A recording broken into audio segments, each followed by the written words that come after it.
20 से 25 हजार रुपए वाली कैटेगरी फिलहाल बड़ी हॉट बनी हुई है। यहां पे Realme ने अपना एक और नया स्मार्टफोन लॉन्च कर दिया है, Realme P3 Pro, जहां पे आता है Poco X7 भी और एक और स्मार्टफोन आता है Moto H50 Neo।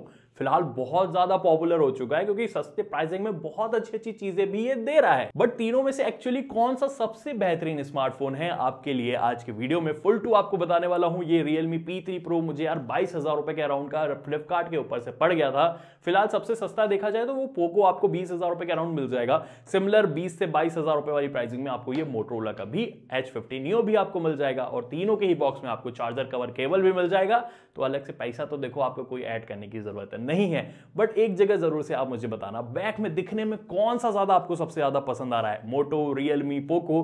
कमेंट करके जरूर से बताना। और इतना मैं आपको जरूर से बता सकता हूं कि सबसे ज्यादा हल्का मोटरोला है, सबसे ज्यादा छोटा मोटरोला है। छोटा पैकेट है बट धमाका बहुत बड़ा करता है ये। देखो वेट अराउंड इसका 172 ग्राम रहता है और सबसे लाइटर साइड में है। इतना छोटा है कि आपके जीन्स के छोटे वाले पॉकेट के अंदर भी घुस सकता है। और मेरे हाथ में भी देखो कितना चिंटू मिंटू सा यहाँ पे ये लगता है। देखो एक चीज तो जरूर से क्लियर है, तीनों में से सबसे हल्का, सबसे छोटा स्मार्टफोन मोटो H50 Neo आता है। बट यहाँ पे पोको और रियलमी से अगर टक्कर करी जाए कौन सा हल्का है, देखो दोनों का वेट ऑलमोस्ट सिमिलर है, 190 ग्राम आपको मिलेगा। लेकिन जो साइड में फ्रेम है दोनों में प्लास्टिक आता है, बट पोको में थोड़ा स्लाइटली मोड कर्व्ड आपको मिलेगा, जहां पे रियलमी में थोड़ा कम कर्व्ड रहता है। बैक से दोनों में ही प्लास्टिक निकल के आती है, बट रियलमी की प्लास्टिक की जो क्वालिटी है ज्यादा बेटर है। जहां पे पोको के अंदर मुझे यार ऑलरेडी स्क्रैचेस वगैरह यहाँ पे देखने को मिल चुके हैं, तो इसके अंदर फिंगरप्रिंट स्मचेस तो नहीं, बट स्क्रैचेस काफी जल्दी यहाँ पे आ जाएंगे। थोड़ा मटेरियल और बेटर यूज करते तो सही रहता, लेकिन हाँ इनका लेदर वाला आप वेरिएंट लेना वो ज्यादा बेटर आपको पोको के अंदर मिल जाएगा।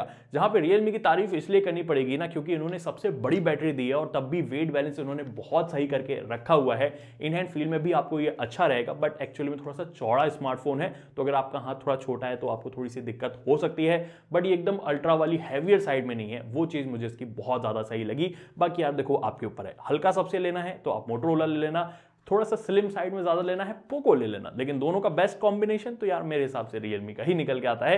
लेकिन बैक से कैमरा मॉडल किसका पसंद आपको आ रहा है वो आप मुझे कमेंट करके बता देना, क्योंकि तीनों में ही हेडफोन जैक तो आपको नहीं मिलेगा, बट तीनों में जो डिस्प्ले मिलेगी, देखो एक तरफ मोटो में आपको फ्लैट डिस्प्ले मिलती है, रियलमी में क्वाड कर्व डिस्प्ले मिलती है और पोको में फुली कर्व्ड वाली डिस्प्ले मिल जाती है। आप किसकी तरफ जाना चाहोगे? मैं जाऊंगा यार देखो फ्लैट की तरफ। आप किसकी तरफ जाओगे कमेंट करके बताना। जा रहे हो तो यार लाइक वाला बटन भी साथ में दबा देना। देखो स्पेसिफिकेशन वाइज बताऊंगा ना तो आपको रियल के अंदर आपको 6.83 इंच की 1.5 के रेजोल्यूशन वाली एमोलेड डिस्प्ले मिल जाती है, 10 बिट का पैनल है। पोको में अगर आपको दिखाऊं यहाँ पे 6.67 इंच की ये भी 1.5 के रेजोल्यूशन वाली एमोलेड डिस्प्ले, 120 हर्ट्ज का पैनल आपको मिलता है। बट जो मोटरोला है 6.4 इंच की पी ओलेड 1.5 के रेजोल्यूशन वाली बट एलटीपीओ डिस्प्ले 10 बिट की यहाँ पे मिलती है। एलटीपीओ इसके अंदर लग जाता है, सबसे बड़ी चीज यहाँ पे आ जाती है कि ये 1 हर्ट्ज से 120 हर्ट्ज ऑटोमेटिकली शिफ्ट होती है। और ये आई थिंक इस प्राइस के अंदर यही दे पाता है 20 हजार रुपए के अराउंड, और कोई भी नहीं दे पाता है। इससे बैटरी बहुत ज्यादा सेव होती है, थोड़ी हायर टेक्नोलॉजी, थोड़ी प्राइजी टेक्नोलॉजी यहाँ पे रहती है। और ये फ्लैट डिस्प्ले के साथ भी आता है, तो टेम्पर्ड वगैरह थोड़े सस्ते में आपको जरूर से मिल जाएंगे। बट एक्चुअली में डिस्प्ले क्वालिटी वाइज बात करी जाए, देखो तीनों में 1.5 के रेजोल्यूशन है, डिटेल्स वगैरह तीनों में काफी सही निकल के आई। कलर्स का डिफरेंस ऑफकोर्स आपको थोड़ा सा मिलेगा, जहां पे मोटोरोला थोड़ा ज्यादा सैचुरेटेड मुझे लगा है, रियलमी थोड़े से कॉन्ट्रास्टी ट्यून ज्यादा निकालता है। पोको यार मुझे हिसाब से सबसे best display quality colours wise overall यहाँ पे निकाल के देता है। वैसे तीनों में ही 4K HDR वीडियो आप इजीली प्ले कर सकते हो, ज्यादा कोई दिक्कत आपको तीनों में से किसी में नहीं आने वाली है। डिस्प्ले क्वालिटी साइड में अगर मैं बताऊं ना, तीनों में काफी सही डिस्प्ले के कलर्स वगैरह हैं, क्वालिटी वगैरह निकल के आती है। एंजॉय तीनों में आप आराम से करोगे। बट बेजल्स वगैरह अगर आप देखोगे ना तो पोको में थोड़े से बड़े लगे हैं, जहां पे मोटो में पतले हैं, आपको रियलमी में तो और भी ज्यादा पतले मिल जाते हैं। क्वाड कर्व जो यहाँ पे है ये थोड़ा सा डिफरेंस आपको मिलता है। इवन जहां प्रोटेक्शन की बात रहती है, यहां पे रियलमी में आपको गोरिल्ला ग्लास 7i की प्रोटेक्शन मिल जाती है, पोको में आपको गोरिल्ला ग्लास विक्टस 2 की प्रोटेक्शन मिलती है, जहां पे मोटो में आपको गोरिल्ला ग्लास 3 की प्रोटेक्शन मिलती है। थोड़ी सी इंटरेस्टिंग वाली ये चीज हो गई, क्योंकि यार पता है मोटोरोला के अंदर आपको यहाँ पे मिलिट्री ग्रेड सर्टिफिकेट भी यहाँ पे मिल जाता है। IP68 की रेटिंग भी आपको इसके अंदर मिल जाती है। देखो रेटिंग तो ये IP68 और IP69 की आपको रियलमी के अंदर भी मिल जाती है, और यही रेटिंग आपको पोको के अंदर भी मिल जाती है। तो तीनों ही देखो पानी वगैरह में जाएंगे दिक्कत नहीं देंगे, बट वारंटी यार वाटर डैमेज के लिए तीनों की ही कोई कंपनी आपको नहीं देगी। टफ प्रोटेक्शन जरूर से, बट मोटो में गोरिल्ला ग्लास 5 एटलीस्ट होती ना, थोड़ा सा ज्यादा और अच्छा हो जाता। बट हाँ, जहां जो डिस्प्ले में आप आउटडोर विजिबिलिटी भी देखोगे, तीनों ही ब्राइट इनफ है, डायरेक्ट सनलाइट के अंदर तीनों ही विजिबल हो जाते हैं सबसे ज्यादा। बट ब्राइटर मुझे फील यहाँ पे रियलमी दे रहा है। आपको क्या लगता है कौन सबसे ज्यादा ब्राइटर आपको दिख रहा है, वो आप मुझे कमेंट करके जरूर से बता देना। वैसे तीनों के ही अंदर आपको डुअल स्टूडियो स्पीकर्स भी मिल जाते हैं, लेकिन लाउडनेस के मामले में यहाँ पे पोको थोड़ा सा ज्यादा लाउडर लगा है। बड़ा स्मार्टफोन है, थोड़ी लाउडनेस ज्यादा लेके आता है। मोटो भी पीछे नहीं है, डॉल्बी एटमॉस के साथ ये भी ट्यूनिंग अच्छी देता है। हाँ, टॉप पे मैं रखूंगा पोको को। वैसे अगर आप यहाँ पे हैप्टिक्स वगैरह की बात करोगे, सबसे बेटर हैप्टिक्स यहाँ पे रियलमी के अंदर निकल के आता है। वैसे बाकी दोनों के भी हैप्टिक्स वगैरह ठीक आपको यहाँ पे मिल जाएंगे, लेकिन इंप्लीमेंटेशन की वाइज मैं कहूंगा रियलमी थोड़ा सा बेटर हो जाता है। बट हाँ, तीनों के ही अंदर आपको इन डिस्प्ले फिंगरप्रिंट सेंसर भी मिल जाता है, क्विकली अनलॉक होता है, कोई भी आपको दिक्कत वहां नहीं आती है। बट जहां पे डिफरेंस थोड़ा सा आना शुरू होता है परफॉर्मेंस साइड में। देखो, Realme के अंदर आपको स्नैपड्रैगन 7S Gen 3 वाला प्रोसेसर मिलता है, मोटो में मिलता है Dimensity 7300 वाला, और पोको में भी Dimensity 7300 है, बट अल्ट्रा नाम के साथ यहाँ पे निकल के आता है। क्या अल्ट्रा से कुछ फर्क पड़ता है? चलो यार, सबसे पहले आपको Antutu स्कोर दिखाता हूँ। यहाँ पे देखो तो यार, सबसे ज्यादा स्कोर आपको ऑफकोर्स Realme 8 लाख के अराउंड करता हुआ मिलेगा, जहां पे 6.5 लाख के अराउंड मोटो है और 5.5 लाख के अराउंड पोको है। यहाँ तो अल्ट्रा का कोई चीज नहीं दिखा। वैसे Geekbench का भी स्कोर आपको दिखाऊंगा, तो देखो सिंगल कोर हो, मल्टी कोर हो, Realme ज्यादा निकल के आता है, और मोटरोला भी पोको से ज्यादा स्कोर कर रहा है। कहां है अल्ट्रा? क्या सीपीयू थ्रॉटलिंग में है? चलो स्कोर देखते हैं। सीपीयू में भी 81% के अराउंड यहां पे Realme रहता है, 94% यहां पे मोटरोला रहता है, और पोको 92% रहता है। फिर से अभी तक मुझे अल्ट्रा का नामो निशान नहीं मिला, लेकिन उससे पहले नामो निशान दिखे डे टू डे यूजर्स की बात करते हैं। देखो यार, मोटो और Realme के साथ आपको side by side app opening, app closing दिखाता हूं। एक चीज आप जरूर से नोटिस करोगे, जो मोटोरोला है आपको एनिमेशन देता है, जहां पे Realme में आपको ऐप ओपनिंग वाले एनिमेशन नहीं मिलते हैं। हालांकि ऐप क्लोजिंग वाले एनिमेशन आपको जोर से मिल जाएंगे, बट यार डे टू डे यूज में मैं कहूंगा कि यार मोटोरोला के जो स्विफ्टनेस है, जो यूआई के अंदर एनिमेशन है, उसको ज्यादा बेटर बना देते हैं। Realme को यार थोड़ा और जोश दिखाने की जरूरत है, एनिमेशन देने की जरूरत है, और नहीं भी दिए ना तब भी कुछ कुछ जगह पे ये शटर लैग देने लगता है यूआई के अंदर। जैसे मैंने कैमरा एप्लीकेशन खोल के दूसरा एप्लीकेशन खोला, थक जाते हैं बाबू भैया, ये तो ब्लैंक स्क्रीन भी दिखा देते हैं, और अभी तो लॉन्च हुआ ही है। ऐसा नहीं है कि काफी टाइम हो गया लॉन्च हुए या अपडेट्स वगैरह से होगा खराब हो गया हो, बट अभी नया नया डिवाइस ऐसा काम कर रहा है, तो थोड़ा सा देख के ही इसको चलना पड़ेगा। लेकिन एक जगह मैंने देख के थोड़ा शॉक हो गया, जब इसको मैंने पोको के साथ कंपेयर करा।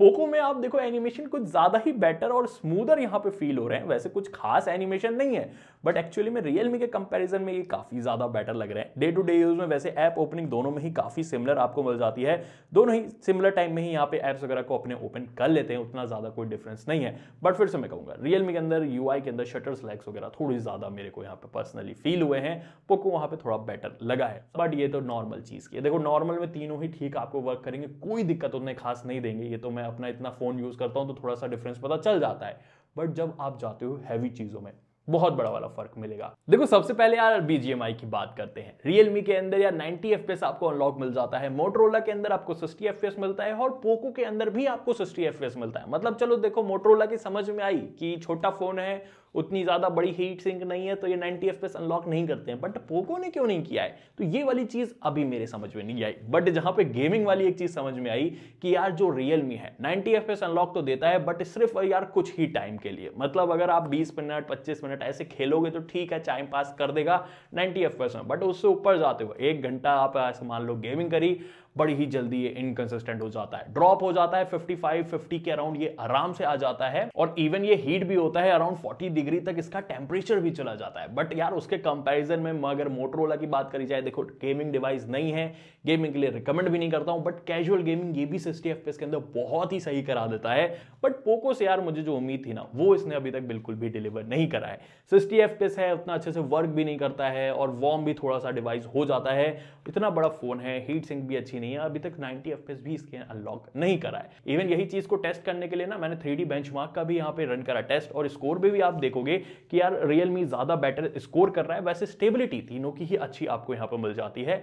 इवन यहाँ पे हैवी चीज के लिए मैंने काइनमास्टर की एडिटिंग करी, तीनों में ही सेम फाइल ली है, और तीनों को एक साथ मैंने रेंडर यहाँ पे लगाया है। यहाँ पे आप देखोगे जो मोटो और पोको काफी साथ साथ आते हैं, Realme यहाँ पे थोड़ा सा पीछे हो जाता है। रेंडरिंग वाले काम में यहाँ पे दोनों ने अपना जलवा थोड़ा अलग से ही यहाँ पे दिखा दिया, पता नहीं कैसे। बट हाँ, एक्चुअली में फिलहाल अगर आप परफॉर्मेंस साइड में देखोगे, पोको से जितनी उम्मीद थी वो डिलीवर नहीं कर रहा है। Realme अपनी उम्मीद के आसपास ही है, बट जो मोटोरोला है वो तो सबसे ज्यादा तगड़ा यहाँ पे लग रहा है। इवन एक और जगह मोटो काफी ज्यादा सही वर्क करता है, सॉफ्टवेयर। देखो यहाँ पे Realme के अंदर आपको Android 15 के साथ ऑफ द बॉक्स मिलता है, 2+ ईयर्स का सॉफ्टवेयर अपडेट प्रॉमिस मिलेगा। मोटरोला Android 15 के अंदर आ चुका है, इसके अंदर 5 इयर्स का OS का अपडेट का प्रॉमिस था, अब आपको 4 इयर्स की यहाँ पे रिमेनिंग बची है। ये ध्यान रखना, 4 अभी बाकी है इसके अंदर, 16, 17, 18, 19 तक आपको यहाँ पे मिल जाएगी। और मोटरोला को लोग बोल रहे थे नहीं देता है नहीं देता है, अभी तो फिलहाल इन्होंने डिलीवर किया है, आगे का पता नहीं। बट जो पोको है सबसे ज्यादा डिसअपॉइंटमेंट इसके अंदर है, Android 14 के साथ अभी भी चल रहा है, प्रॉमिस 3+4 इयर्स का यहाँ पे है और अभी तक इन्होंने डिलीवर नहीं करा है। वैसे जहां पे ब्लोटवेयर वाली सिचुएशन भी देखोगे, Realme पोको एकदम साथ बार साथ चल रहे हैं, भाई भाई एकदम कंधा कंधा डालते हुए, दोनों में हॉट एप्स हॉट गेम्स वगैरह सब मिल जाएंगे। मोटो में सिर्फ एक यहाँ पे आता है और मोटो सबसे ज्यादा क्लीनर साइड यहाँ पे निकल के आता है। जैसे मैं बोल रहा था, सॉफ्टवेयर सिचुएशन जिससे आप एक्सपेक्ट नहीं करोगे वो इस टाइम पे अच्छी करके दे रहा है। वैसे लुक वाइज देखो, तीनों ही यार थोड़ा सा सिमिलर सा यहाँ पे लुक लेके चलते हैं। तीनों मतलब दिखने में अच्छे हैं, मॉडर्न यूआई वाला लुक तीनों में ही आपको मिल जाएगा, यूज टू आप तीनों में ही आराम से हो जाओगे। और तीनों में देखो बेसिक फीचर्स जैसे ये कस्टमाइजेशन, लॉक स्क्रीन वगैरह वाली आपको मिल जाएगी। डेप्थ इफेक्ट के साथ आपको यहाँ पे पोको और Realme दोनों में मिल जाती है। मोटरोला में हालांकि वो लॉक स्क्रीन के अंदर वो डेप्थ इफेक्ट वाली कस्टमाइजेशन नहीं आती है, बट इनकी अलग आपको और दूसरी कस्टमाइजेशन मिल जाती है। साथ ही साथ ऐप लॉक करना हो, डुअल ऐप्स वगैरह बनाने हो, आपको मिल जाएंगे। मोटो में आपको वो मोटो सिक्योर वगैरह के अंदर ऑप्शन में मिल जाता है। काफी सारे यूआई कस्टमाइजेशन आपको तीनों के ही अंदर मिल जाते हैं। लेकिन हाँ, एआई फीचर्स की जहां पे बात आती है, देखो तीनों के ही अंदर वो आपको एआई इरेजर वगैरह वाला ऑप्शन मिल जाएगा। Realme में भी आप इरेज कर सकते हो बैकग्राउंड से, मोटरोला के अंदर गूगल फोटोज की हेल्प से करता है, और पोको के अंदर भी आपको मिलता है। बट पोको में मैंने देखा है इनका सबसे कम एआई इंटेलिजेंस यहाँ पे रहती है, ये अजीब सा बना देता है। जहां पे Realme बहुत सही वर्क करता है और गूगल का तो है ही आपको पता, काफी तगड़ा यहाँ पे आता है। बट उसके अलावा भी अगर आप देखोगे ना, Realme के अंदर एआई फीचर सबसे ज्यादा मिलते हैं, चाहे एआई समरी हो, एआई रिप्लाई हो, एआई स्पीक का ऑप्शन हो, तो सबसे ज्यादा अगर आप देखोगे यहाँ पे आपको फिलहाल Realme के अंदर आता है। वैसे Realme के अंदर आपको सर्कल टू सर्च का भी ऑप्शन मिल जाता है, मोटरोला के अंदर आपको वो नहीं मिलता है, और ऑफ कोर्स पोको के अंदर भी आपको वो नहीं मिलेगा। तो Realme काफी सही हो जाता है, मोटरोला ने काफी बेटर इंप्रूवमेंट करी है, पोको की तो बात नहीं करते हैं। लेकिन बात एक जगह करनी पड़ेगी, बैटरी में, जहां पे Realme 6000 mAh की बैटरी देता है, मोटो आपको 4310 mAh की बैटरी देता है, और पोको आपको 5500 mAh की बैटरी देता है। बैटरी बैकअप वाइज अगर बताया जाए ना, फिलहाल जो Realme है अराउंड 7.5 घंटा देता है, मोटो 6 घंटा है, और पोको 8 घंटे के अराउंड देता है। सबसे बेटर फिलहाल यहाँ पे पोको वर्क कर रहा है बैटरी के मामले में, इतना तो क्लियर है। मोटो देखो बैटरी छोटी है, बट एलटीपीओ का थोड़ा कमाल और इनका ऑप्टिमाइजेशन का कमाल, तब भी 6 घंटे के आसपास, उससे प्लस भी ये चला जाता है, तो थोड़ा सा कमाल इसका जरूर से है। वैसे जहां पे चार्जिंग की बात आई, मोटो में 68 वॉट की चार्जिंग आती है, 45 मिनट के अराउंड फुल चार्ज कर देता है। Realme में 80 वॉट की है, 1 घंटे के अराउंड फुल चार्ज कर देता है। 45 वॉट की आपको पोको में मिलती है, 1 घंटा 10 मिनट अराउंड फुल चार्ज होने में लेता है। बट यहाँ पे मोटो में वायरलेस चार्जिंग भी आती है। यस, वायरलेसली चार्ज आपके फोन को कर देगा, और मोटरोला ही है जिसके अंदर NFC का सपोर्ट मिलता है, और सबसे ज्यादा 5G के बैंड भी मोटरोला के अंदर मिलते हैं। वैसे 5G कनेक्टिविटी तीनों में ही ठीक आपको वाईफाई के साथ मिल जाती है, उतनी खास कोई दिक्कत आपको नहीं आएगी। But in the and camera यार बहुत तगड़ा वाला चेंज यहां पे निकल के आता है। देखो स्पेसिफिकेशन वाइज Realme आपको 50 मेगापिक्सल का ही एक मेन सेंसर OIS के साथ, कोई भी अल्ट्रा वाइड नहीं आता है। क्या करें बाबू मसाए, नहीं आता है तो नहीं आता है, क्योंकि जो मोटरोला है सारा ले गया भाई Realme का। 50 मेगापिक्सल का मेन सेंसर, 13 मेगापिक्सल का अल्ट्रा वाइड, और 10 मेगापिक्सल का 3x टेलीफोटो वाला सेंसर भी मिलता है। पोको में 50 मेगापिक्सल का मेन OIS के साथ 8 मेगापिक्सल का अल्ट्रा वाइड मिलेगा। सेल्फी कैमरा जहां पे Realme में 16 मेगापिक्सल का है, 32 मेगापिक्सल का मोटो और 20 मेगापिक्सल का आपको पोको में मिल जाएगा। मेगापिक्सल नंबर बहुत हो गए, लेकिन बात करें देखो अल्ट्रा वाइड मोटो और पोको में ही मिलता है, दोनों के इमेजेस ठीक निकल के आती है। डिटेल्स वाइज यहाँ पे जो मोटो है ज्यादा बेटर निकल के आता है। कलर्स वगैरह भी यार मुझे मोटो के काफी सही अल्ट्रा वाइड के अंदर लगे हैं। कमाल यहाँ पे यार मोटो ने अल्ट्रा वाइड में जरूर से किया है। लेकिन जब मेन सेंसर की बात आती है, देखो डे लाइट के अंदर अगर मैं आपको तीनों के 1x वाले शॉट दिखाऊं, यहाँ पे इजीली यार मुझे पोको पता नहीं क्यों सबसे ज्यादा अजीब सा लग रहा है। ऐसा लग रहा है फिल्टर लगा दिया इसके अंदर ब्लू वाला, और सारी कलर्स में ब्लू ब्लू ओवर सैचुरेटेड मुझे मिल रहा है।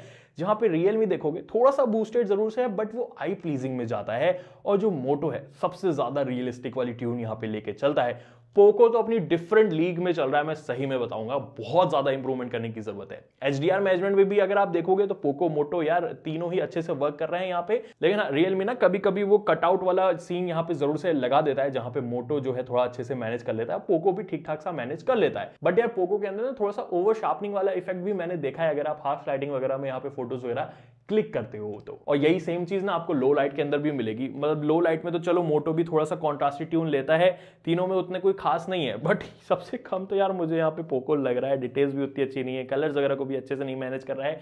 एटलीस्ट रियलमी कलर्स को तो अच्छे से मैनेज कर रहा है ना यार, वो पता नहीं क्यों पोको नहीं कर पा रहा है। इवन यहाँ पे अगर मैं आपको पोर्ट्रेट मोड में भी दिखाऊं, देखो मोटरोला में ऑफकोर्स 3x टेलीफोटो मिलता है, तो ज्यादा बेटर आपको पोर्ट्रेट शॉट्स वगैरह यहाँ पे मिल जाएंगे, ज्यादा बेटर डिटेल्स आपको यहाँ पे मिल जाएगी। बट मोटरोला ना पोर्ट्रेट साइड में थोड़ी कॉन्ट्रास्टी ट्यून की तरफ ज्यादा जाता है, जहां पे अगर आप रियलमी देखोगे डिटेल्स वगैरह उतनी खास नहीं है, बट कलर्स वगैरह को अच्छे से ये मैनेज करता है। इवन पोको के साथ भी मैं कहूंगा डिटेल्स भी खास नहीं है और कलर्स वगैरह को भी खास मैनेज यहाँ पे नहीं कर पाता है। मतलब मुझे उतना ज्यादा अच्छा पोको के शॉट्स बिल्कुल भी नहीं लग रहे हैं किसी भी सिचुएशन में। रियलमी हालांकि एक दिक्कत है कि 2x में इसमें पोर्ट्रेट खींचो ना, शटर स्पीड बहुत स्लो आती है। मोस्ट ऑफ द टाइम मेरे जितने शॉट्स खींचे हैं ना 2x के वाले, सारे हिले हिले आए हैं, बड़े ही अजीब से हो गए हैं। देखो कैमराज वाइज ना अगर आपको नॉर्मल में बताऊं, मोटो बहुत सही वर्क कर रहा है, सेकंड पे मैं रियलमी रखूंगा, थर्ड पे मैं पोको को रख दूंगा यार, अच्छा नहीं वर्क कर रहा है। इवन वहीं पे सेल्फी कैमरा में भी यही सेम चीज है। देखो रियलमी की यार सेल्फी की यार जो इमेज है काफी सही निकल के आ रही है, इन्होंने ट्यूनिंग वगैरह भी काफी बेटर यहाँ पे बना के रखी है। मोटो आप यहाँ पे देखोगे उतना अच्छा वर्क नहीं कर रहा है, यहाँ पे यार सिचुएशन बिल्कुल ही चेंज हो गई है, काफी ओवर कॉन्ट्रास्टी शॉट्स वगैरह निकल के आ रहे हैं। ये मैं पोको से एक्सपेक्ट कर सकता हूँ, लेकिन मोटो से ये चीज नहीं एक्सपेक्टेड थी, जहाँ पे रियलमी एक्चुअली में यार स्किन टोन को अच्छा से बना रहा है, दिखने में भी काफी सही लग रहा है। मोटो और पोको थोड़े आसपास ही आपको देखने के लिए मिलेंगे। पोको के अंदर HDR मैनेजमेंट उतना अच्छा नहीं है, इवन स्क्रीन ट्यून भी अजीब सी यहाँ पे थोड़ी बहुत ये बना देता है, बट तब भी यार सेल्फी कैमरा के मामले में रियलमी बेस्ट है, सेकंड पे पोको है, थर्ड पे यहाँ पे मोटरोला आता है। तो देख रहे हो कितनी जल्दी सिचुएशन चेंज होती है, मोटरोला यार सेल्फी में और कमाल कर सकता है। बट इन्होंने कमाल किया वीडियो रिकॉर्डिंग के अंदर, 4K 30 FPS वाली वीडियो रिकॉर्ड आप तीनों के ही अंदर यहाँ पे कर सकते हो, जो कि आपको ये सब फोन में देखने के लिए मिलेगी। अब यहाँ पे मल्टीपल फोनों की एक साथ रिकॉर्ड कर रहा हूँ, इसलिए हो सकता है नेक्स्ट वीडियो में भी आपको यही रिकॉर्डिंग देखने को मिल जाए। बट हाँ, सबसे पहले आप देख लेना बैक में लाइटिंग है तो कैसे यहाँ पे एडजस्ट कर रहा है, कौन सा फोन ज़्यादा अच्छी तरीके से, और मेरे फेस के साथ साथ बैकग्राउंड को रिटेन कौन कर रहा है, ये आप मुझे ज़रूर से बताना। इवन अगर देखूँ मेरे फेस पर डायरेक्ट लाइटिंग पड़ रही है तो आप कौन अच्छी तरीके से आपको लग रहा है कि चारों में कर रहा है यहाँ पे वीडियो रिकॉर्डिंग। वैसे थोड़ा सा चल के भी देख लेते हैं तो स्टेबिलिटी भी आपको, वैसे अगर आप देखोगे तीनों ने ही अच्छी यहाँ पे कलर्स वगैरह के साथ मैनेज किया है वीडियो वगैरह को, लेकिन स्टेबिलिटी थोड़ी सी बेटर मुझे यहाँ पे यार मोटरोला के अंदर लगी है। बाकी आप मुझे देख के बताना किस में ज्यादा बेटर लग रहा है आपको। लेकिन हाँ एक बड़ी वाली चीज है, मोटरोला अल्ट्रा वाइड में भी 4K वीडियो रिकॉर्डिंग कर सकता है, सबसे ज़्यादा बेटर होता है। वैसे सेल्फी कैमरा में भी अगर आप देखोगे मोटरोला 4K वीडियो रिकॉर्डिंग देता है, रियलमी 1080p है और पोको भी 1080p तक ही लिमिटेड है जाएगी। सबसे पहले यार नज़र डालते हैं कि बैकग्राउंड में HDR कौन अच्छे से मैनेज कर पाता है, तो यहाँ पे आपको पता चल जाएगा कौन ज़्यादा अच्छे से मैनेज कर रहा है। इवन अगर देखें फेस पे सनलाइट आती है तब कलर्स वगैरह को कौन यहाँ पे अच्छे से मैनेज कर रहा है। व्हाट डू यू थिंक यार, पॉप कौन ज़्यादा कर रहा है, यानी कलर्स को ओवर सैचुरेट यहाँ पे कौन कर रहा है, मोटो कर रहा है क्या रियलमी कर रहा है कौन कर रहा है ज़रूर से बताना। और इस तरीके से देख सकते हो आपको कुछ कलर्स वगैरह देखने के लिए। और यहाँ पे भी I don't think without any doubt कुछ कहना पड़ेगा, मोटो की वीडियो अच्छी निकल के आती है, कलर्स वगैरह भी ठीक है, स्टेबिलिटी भी काफ़ी बेटर यहाँ पे क्वालिटी के साथ रहती है ओवरऑल। देखो बड़ी चीज़ ना कैमरा में यही निकल के आती है कि पता नहीं कैसा वर्क कर रहा है यहाँ पे पोको को यार इंप्रूव करने की काफ़ी ज़रूरत है। इवन सॉफ्टवेयर में भी इनको इंप्रूव करने की काफ़ी ज़रूरत है। डिस्प्ले अच्छी दी है, चलो स्पीकर्स वगैरह भी यहाँ पे अच्छे हो जाते हैं, बट यार आपने ना परफॉर्मेंस में भी ऑप्टिमाइज उतना खास करके नहीं रखा है, और सॉफ्टवेयर भी आपका इतना पीछे क्यों चल रहा है मुझे समझ में नहीं आ रहा है। देखो अब इनके अलावा अगर बात करी जाए मोटो की और रियलमी की, अगर आपको छोटा फोन चाहिए जिसके अंदर सारी चीज़ें आपको मिल जाए, ले जाओ मोटरोला को, इससे बेटर आपको कोई नहीं मिलेगा। बट देखो आपको बड़ा फोन अच्छी डिस्प्ले के साथ और कैमरास वगैरह भी ठीक ठाक से काम में चलाओ वाले में चाहिए, रियलमी रिकमेंड मैं कर सकता हूं। बट देखो कैमरा अगर प्रायोरिटी है तब आप रियलमी को प्लीज मत खरीदना, तो ज्यादा बेटर चॉइस आपके लिए रहेगी, क्योंकि कैमरास वगैरह उतने पसंद नहीं है। इस प्राइसिंग के हिसाब से और बेटर कैमरा के साथ आपको iQOO का स्मार्टफोन, मोटरोला का ही एक दूसरा स्मार्टफोन भी मिल जाएगा। बाकी अगर आपका कोई डाउट है कमेंट सेक्शन में पूछ लेना। वीडियो पसंद आई है तो लाइक शेयर किए बिना यार मत जाना। Take care, bye bye.